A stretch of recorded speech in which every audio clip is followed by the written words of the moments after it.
तो दोस्तों, आप सभी को मेरे राइजिंग क्लास में आपका स्वागत है। तो जैसे ही कि मैंने एक श्रृंखला स्टार्ट की है, उसमें मैंने अरिथमेटिक के क्वेश्चन सॉल्व कर रहा हूँ। तो शुरुआत हमने किया है परसेंटेज से, अभी हम हैं एवरेज में। एवरेज के पहले 2 पार्ट आ चुके हैं, तो आज तीसरा पार्ट है। तो चलिए क्वेश्चन सॉल्व करना स्टार्ट करते हैं। तो पहला क्वेश्चन है, प्रथम 19 प्राकृतिक संख्या के वर्गों का औसत क्या है। ठीक है, तो प्राकृतिक संख्या तो जानते हैं, जो व्यवहार में जो नंबर आते हैं 1 2 3 4 5, वैसे ही क्या है 19 नंबर तक। तो इनके वर्गों का औसत क्या होगा। ठीक है, तो एक फॉर्मूला आपने पढ़ा होगा जब समांतर श्रेणी में जो वर्गों के माने जो पदों के वर्गों का योग कितना होता है, उसका फॉर्मूला होता है n plus 1 2 n plus 1 divided by 6। ये आपका फॉर्मूला होता है। ओके, ठीक है। n यहाँ क्या दर्शा रहा है, नंबर 19। ठीक है, लेकिन कुल नंबर कितने हैं, n है। n क्या दर्शा रहा है, 19। तो हर में n है और अंश में भी, अंश में n है, हर में भी n है। तो एक दूसरे को क्या करेंगे, कैंसिल। तो औसत कितना हो जाएगा, n plus 1 2n plus 1 divided by 6। तो n क्या होगा यहाँ पर, 19।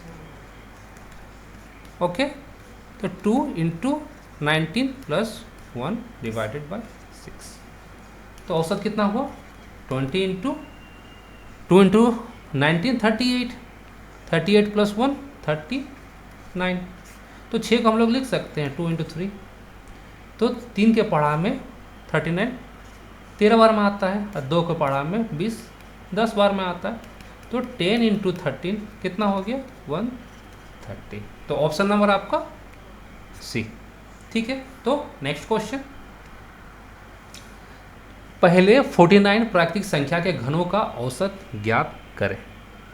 ठीक है, तो प्राकृतिक संख्या जैसे मैंने बोल दिया, जो व्यवहार वाले नंबर आते हैं 1 2 3 4 5 6, वैसे क्या 49 तक। ठीक है, तो घनों के पदों का योग क्या होता है, उसका formula n plus 1 divide by 2 पूरे का स्क्वायर। ठीक है, ये तो योग हो गया, पदों का योग। ठीक है, लेकिन नंबर कितने हैं, n। ठीक है, और n किसको दर्शा रहा है, 49 को।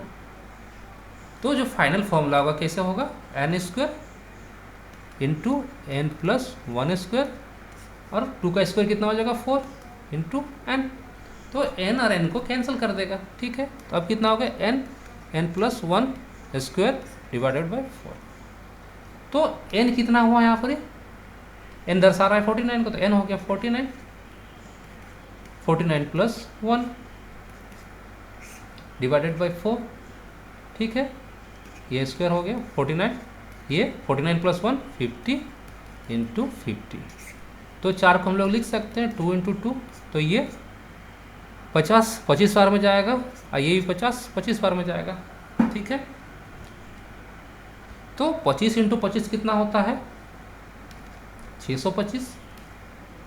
इन दोनों का गुणनफल 625 होगा, इंटू कितना हो जाएगा 49।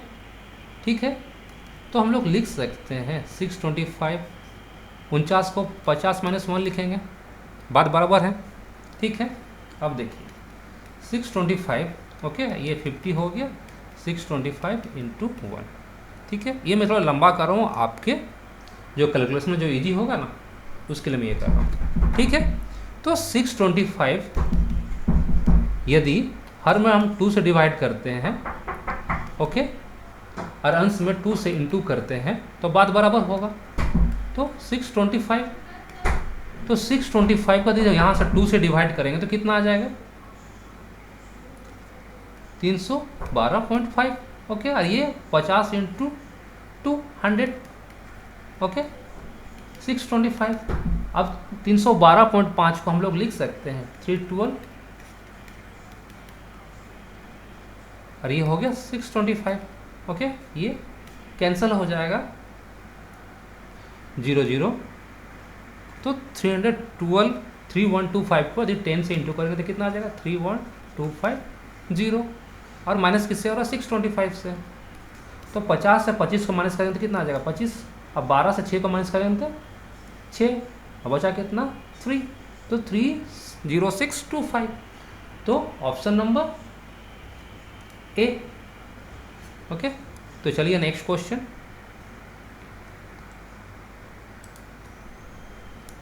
प्रथम 93 प्राकृतिक संख्याओं की औसत कितनी होगी। ठीक है, तो जो भी समांतर श्रेणी में होता है, ठीक है, तो उसके जो बीच का नंबर होता है वही क्या होता है, औसत होता है। ठीक है, तो नंबर कुल कितने हैं 93 है। ठीक है, तो 46 बाएं और 46 नंबर दाहिने और बीच का नंबर 1। ठीक है, तो यदि हम लोग प्राकृतिक संख्या गिनती में लिखेंगे 1 2 3 4, तो ये कितना 46 तक ये आ गया। तो ये पार्ट कितना हो गया बायां वाला पार्ट। तो अगला नंबर क्या होगा 47, तो ये मिडिल वाला पार्ट। अब यहाँ से स्टार्ट होगा 48 से आपका 93। ठीक है, तो ये नंबर 46 हो गया, ये भी नंबर 46 हो गया, बीच का पार्ट ये हो गया। तो समांतर श्रेणी के अनुसार औसत क्या हो जाएगा, मध्य का जो पद होता है, तो मध्य का पद कौन सा है 47, तो ऑप्शन नंबर सी। ठीक है, अब नेक्स्ट क्वेश्चन। अब ये दिया गया है, ये क्वेश्चन है, एक बार एक है, ओके, 2 बार 2 है, 3 बार 3 है, वैसे ही 4 बार 4 है, 5 बार 5 है, 6 बार 6 है, 7 बार 7 है। ठीक है,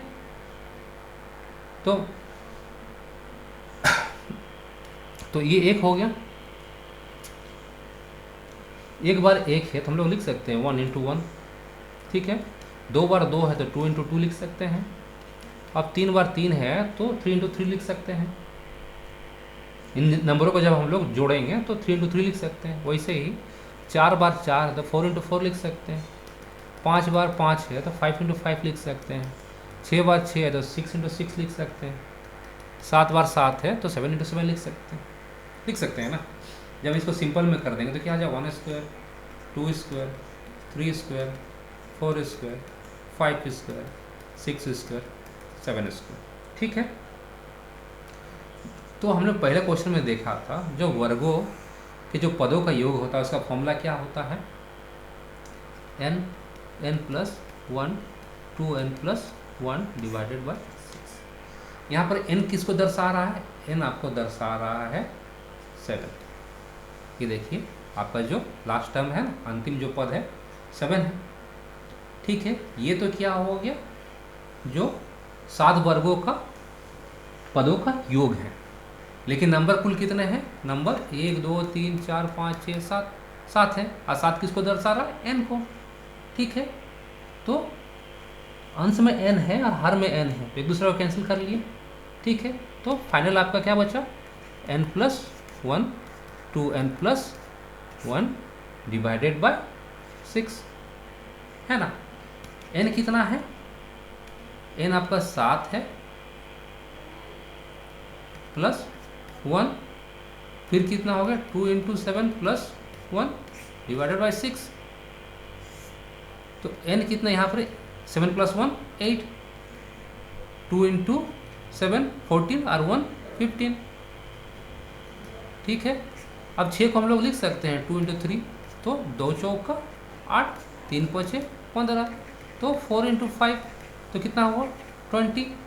तो इनका इन सभी पदों का योग कितना होगा, ऑप्शन नंबर डी 20। तो अगला क्वेश्चन, प्रथम 93 प्राकृतिक संख्याओं का औसत कितना, ये तो हमने सॉल्व कर दिया था। जो 46 समांतर श्रेणी में जो बीच का जो नंबर होगा वो कौन था 47। तो समांतर श्रेणी के अनुसार से बीच का पद ही औसत होता है, तो ऑप्शन नंबर सी। ठीक है, नेक्स्ट क्वेश्चन, पहले 49 प्राकृतिक संख्या के घनों का औसत ज्ञात करें, तो ये भी कर लिए थे, ऑप्शन नंबर ए था। ठीक है, नेक्स्ट क्वेश्चन, 5 क्रमागत संख्या का औसत ए है। ठीक है, 5 जो क्रमागत संख्या उनका औसत ए है।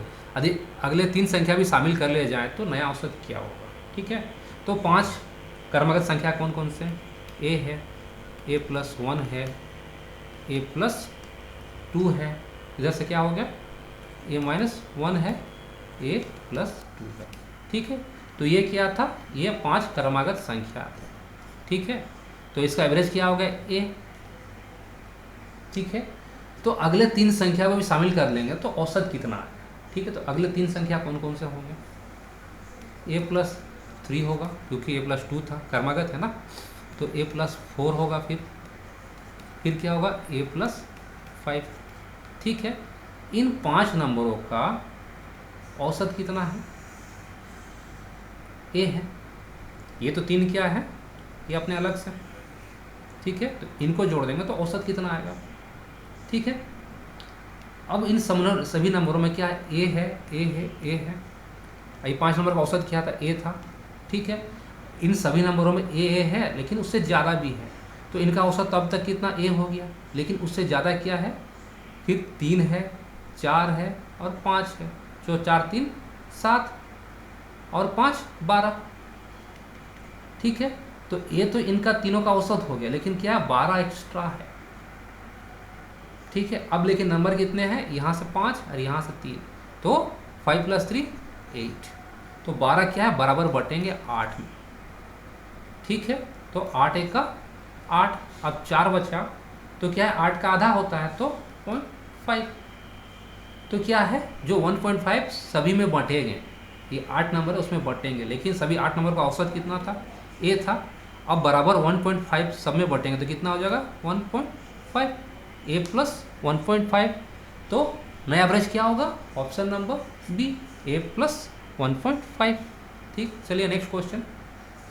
5 क्रमबद्ध संख्याओं का औसत a है, यदि अगले 3 संख्या भी शामिल किया लिया जाए तो नया औसत क्या होगा। ठीक है, ये क्वेश्चन तो कर लिया, ऑप्शन बी था आंसर।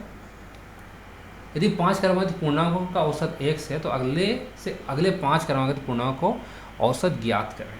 ठीक है, तो 5 क्रमबद्ध पूर्णांक संख्या क्या होंगे? तो देखिए, इसका औसत x है, तो अगला नंबर क्या होगा? x+1, अगला नंबर क्या होगा? x+2, x - 1 x+2। ठीक है, तो इसका औसत क्या हो गया? ये x। ठीक है, ये क्या हो गया? शुरुआत के 5 नंबर हो गए, शुरुआत के 5 नंबर। तो अगले इसके 5 नंबर क्या होंगे?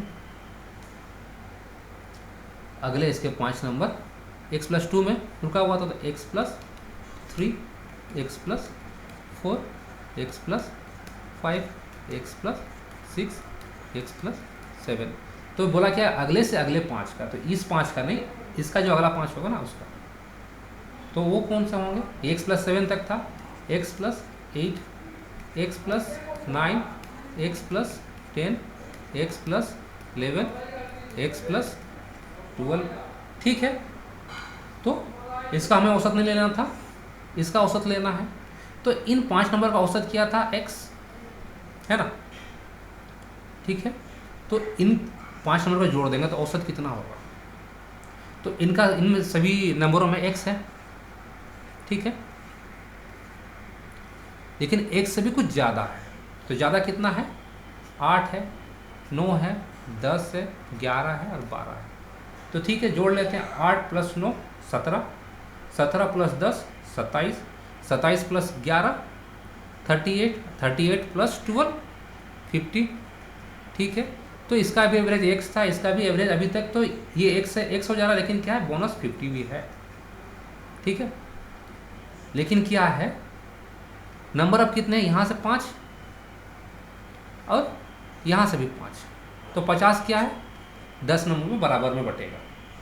ठीक है, तो 10 जब 50 को 10 से डिवाइड करेंगे तो कितना? 5 आएगा। ठीक है, आगे का एवरेज क्या था? x था। अब क्या है? जब 50 सब में बराबर में बढ़ जाएगा तो क्या हो जाएगा? x+5, तो आंसर क्या होगा आपका? बी। ठीक है, 44 क्रमबद्ध संख्याओं का औसत 144 है। ठीक है, क्रमबद्ध ये आप ले लेना विषम संख्या। ओके, कुछ प्रिंटिंग मिस्टेक हो गया, विषम संख्या मतलब ऑड नंबर। ठीक है, का औसत 144। सबसे बड़ी संख्या कौन सी होगी? ठीक है, तो 44 नंबर है। ठीक है, 21 इधर 21 इधर। ठीक है, तो कितना? 42 हो गया, और 2 बीच में, तो कितना हो गया? 44। ठीक है, तो जब भी आपका क्रमागत मतलब क्या होगा? समांतर श्रेणी का ही हो गया। तो बीच के 2 नंबर का औसत है आपका 144। ठीक है, अरे विषम संख्या होंगे 143 इधर होगा और ये 145 होगा, तो दोनों 143 और 145 का एवरेज कितना होगा, दोनों को जोड़ देंगे 2 से डिवाइड कर देंगे तो कितना आएगा, 144 ही आएगा ना। ठीक है, तो क्या हो गया, 22वां नंबर 143 है और 23वां नंबर 145 है।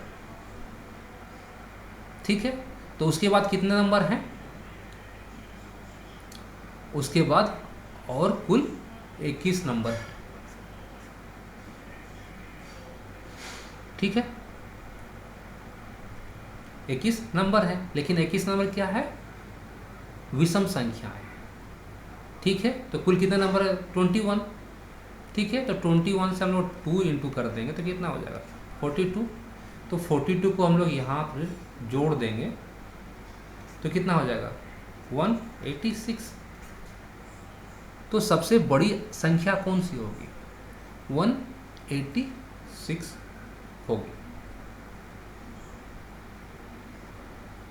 ठीक है, तो यहाँ ऑप्शन गलती है, ऑप्शन सी की जगह में आप 186 कर लीजिए, तो ये होगा सबसे बड़ी जो संख्या होगी। 140 के बाद 5 के बाद क्या होगा, 147 आएगा, है ना, वैसे ही 149 आएगा, सॉरी 145 था, ओके, हाँ 145 प्लस 2, मैंने 144 ले लिया। आपका 23वां नंबर 145 है, तो 42 करेंगे तो 187, तो ऑप्शन सही था। ओके, तो ऑप्शन नंबर सी। ठीक है, नेक्स्ट क्वेश्चन, 2022 और 2020 के बीच की सभी संख्याओं का औसत है। 2022 और 2025 के बीच की सभी संख्याओं का औसत है। ठीक है, तो ये क्या है, प्राकृतिक संख्या है। ठीक है, यदि 250 कोई पद है, यदि शुरुआत पद 222 है, ठीक है, ये प्राकृतिक संख्या है, तो हम कुल कितने पद हैं वो निकाल सकते हैं, और सभी के बीच का अंतर कितना, 222, फिर आप लोग क्या लिखेंगे, 223, 224, तो सबका अंतर कितना है, +1 है। ठीक है, तो इसमें हम लोग क्या लिखते हैं, डी लिखते हैं, डी कितना है, 1 है, 2 2 2 n-1, और ये आपका क्या हो गया, इंटू 1, 250। अब 250 से 222 को माइनस करेंगे तो कितना आ गया, 28, जब उधर ले जाएंगे तो, है ना, n-1। अब जब -1 उधर चल जाएगा तो प्लस हो जाएगा 29, तो n का वैल्यू हो गया आपका 29। ठीक है, जब समांतर श्रेणी में कुल पदों का योग निकालने के लिए बोला जाता है, जब प्रथम पद दिया रहे और अंतिम पद दिया रहा है, तो फॉर्मूला क्या होता है, सबसे पहले कुल कितने पद हैं, ठीक है, डिवाइड बाई 2, ये हो गया पहला पद, और ये क्या हो गया, अंतिम पद।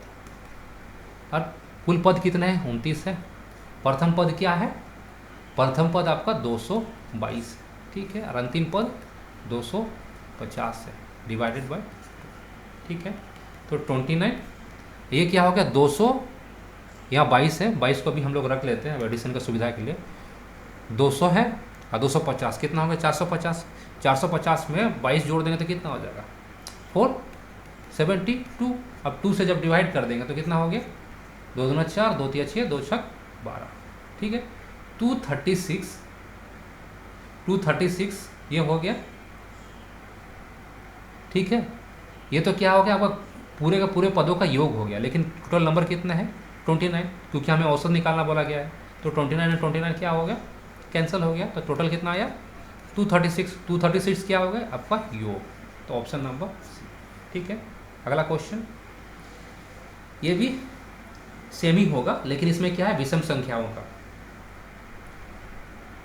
सभी विषम संख्याओं का योग 113 से 159 तक। तो पहला नंबर कौन सा हो जाएगा, 114 हो जाएगा। 113 के बाद कौन सा पहला सम संख्या आ रहा है, सॉरी ये विषम संख्याओं का ना, ओके, तो 113 भी इन्वॉल्व हो जाएगा। ठीक है, और 159, ठीक है, तो 159 113। तो इसके थ्रू से हम लोग क्या है कि कुल कितने पद हैं वो निकाल सकते हैं। तो दो विषम संख्याओं के बीच का अंतर कितना होगा, 2 होगा। 113 है, उसके बाद 115 आएगा, फिर 117 आएगा, तो सभी का अंतर कितना हो रहा, +2 समांतर श्रेणी में। तो ये डी हो गया। तो 113 n-1 डी कितना हो गया 2 159। ठीक है, जब 113 इधर आ जाएगा तो कितना हो जाएगा, जब 113 को इधर हम लेके आ जाएंगे तो 46 होएगा। आप लोग कैलकुलेट करके देख लीजिएगा। ठीक है, तो n-1 इंटू 2। ओके, जब 2 से 46 हो ये करेंगे डिवाइड करेंगे तो कितना 23 टाइम्स जाएगा। ठीक है, ये -1 इधर से चल जाएगा तो प्लस हो जाएगा। तो n कितना हो गया 24n। ठीक है, और जब पहला पद दिया हो, अंतिम पद दिया हो और कुल कितने पद हैं वो जान लेंगे तो हम सभी का योग निकाल सकते हैं। फॉर्मूला क्या होता है, n/2 a + l। n कितना हो गया 24, कितने पद है /2। पहला पद था 113 और अंतिम पद था 149। ठीक है, ये तो क्या होगा योग, लेकिन कुल कितने पद थे 24। ठीक है, तो 24 से 24 ये कट गया। अब जिसको हमको ऐड कर लेंगे 159 में, यदि मान लो 100 को पहले ऐड करते तो कितना हो गया 259, फिर 13 को जोड़ लो तो 272 डिवाइडेड बाय 2 तो कितना हो गया 136। तो ऑप्शन नंबर आपका डी। अगला क्वेश्चन, तो ये भी सेम ही है, ऑप्शन नंबर डी। तो चलिए आज के लिए इतना ही क्वेश्चन था। आशा करता हूँ आपको सब समझ में आया होगा, आप पसंद भी करते होंगे। यदि आप पसंद कर रहे हैं तो please share, subscribe and like कीजिए। और मैंने जैसे बताया था कि मैं एक कोचिंग क्लासेस चलाता हूँ केनाल रोड चकधरपुर में। मैं यहाँ कोचिंग में कंपटीशन के लिए कराता हूँ, बैंक के लिए क्लासेस होते हैं, एसएससी के लिए क्लासेस होते हैं, रेलवे के लिए जैसे एनटीपीसी, एलपी, ग्रुप डी, और मैं कुछ दिनों से ट्रेड के लिए क्लास कराऊँगा। उसके बाद मैं साइकोलॉजी के लिए भी कुछ क्लास यहाँ कराऊंगा। इसमें आपको मॉक टेस्ट के जैसे ये सब होगा, ये सब आपको फ्री मिलेंगे। यदि आप कोई भी इंटरेस्टेड हैं तो आप नीचे दिए नंबरों पे कांटेक्ट कीजिए, या आप खुद यहाँ आ सकते हैं और आप सभी जानकारी ले सकते हैं। आशा करता हूँ आप सबको पसंद आया होगा। Thank you, bye.